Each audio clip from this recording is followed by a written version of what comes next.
somebody leading, is it Joe Vanderwall or something, leading a workshop and having 2 teams. For mergers? Oh, yeah, 2 teams. Yeah, that was a great. Yeah. And my view, because I hadn't answered it yet, but I have had more than 1 team in there, but we were trying to do one for the company. But what they did was they kind of had their 5s for the team, and then they also agreed 5s for the company.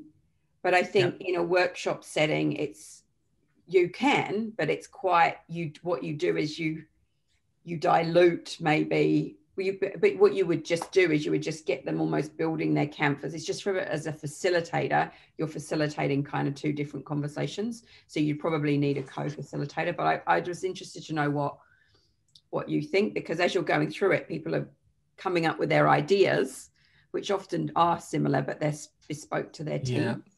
I did one where I had, well, it was still part of St John Ambulance, the charity, but I had 10 different teams, a massive room, and it was part of their away day. I had an hour to introduce the ECD, and so they were on teams.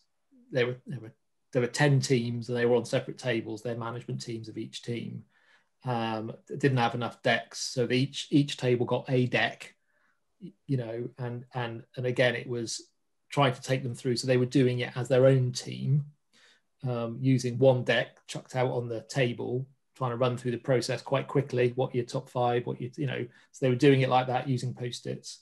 And then what we tried to do, and I didn't do it very well because I think I tried to do too much, but I think the intention was good. I was then going to try and draw out common themes from each of those 10 teams in the room. And that would have been really cool, but I needed another 40 minutes and I should have not done it, because of what I really wanted to do.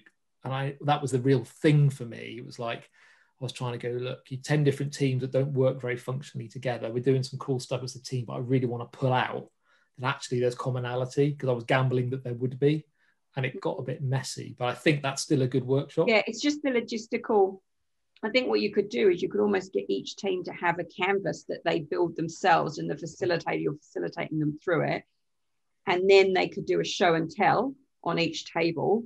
Yeah. But I think the thing that's different is, like, when you've just got one, you can really distill it so there's some action. You're putting a lot more accountability on them that could be lost. Do you know what I mean? When they walk away from it. Yeah, that was the only thing I was thinking. Yeah, I think it is more which is why I wanted to bring it up. It is more compromised, definitely. And I think there is something about managing your own expectations.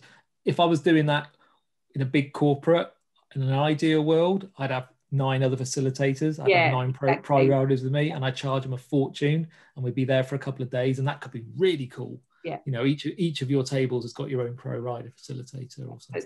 My reflection on Joe's question there is, I think we should be cautious saying it will compromise it, because for some people, they've never gone through this process. They've never gone through the game, so they won't know how different it is.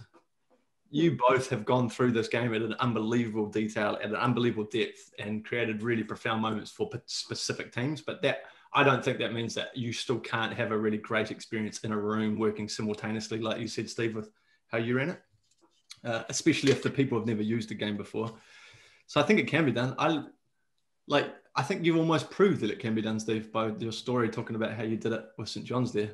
It just requires a little bit of finesse, some support, I guess, with some other facilitators, right, in the right amount of time. You just don't want to overpromise what you can do in that session. I think if you're going to do that, would your advice be, Steve, if you're going to do that, maybe keep it really simple to begin with? Yeah, definitely simplify. And if I'm doing it now, I go, actually, I think I can make a really cool event out of this, but I'm going to need to simplify. I'm going to need some people with me, and I'd come at it. Yeah, it would be great. And it's because it was my organization. It could be a bit rough around the edges, but people still got learning from it. Next time round, I think I could make that a really good event. Yeah, and each one you do learn from. I mean, I had somebody helping me when I had multiple teams. So I think it would have been very hard if I hadn't had.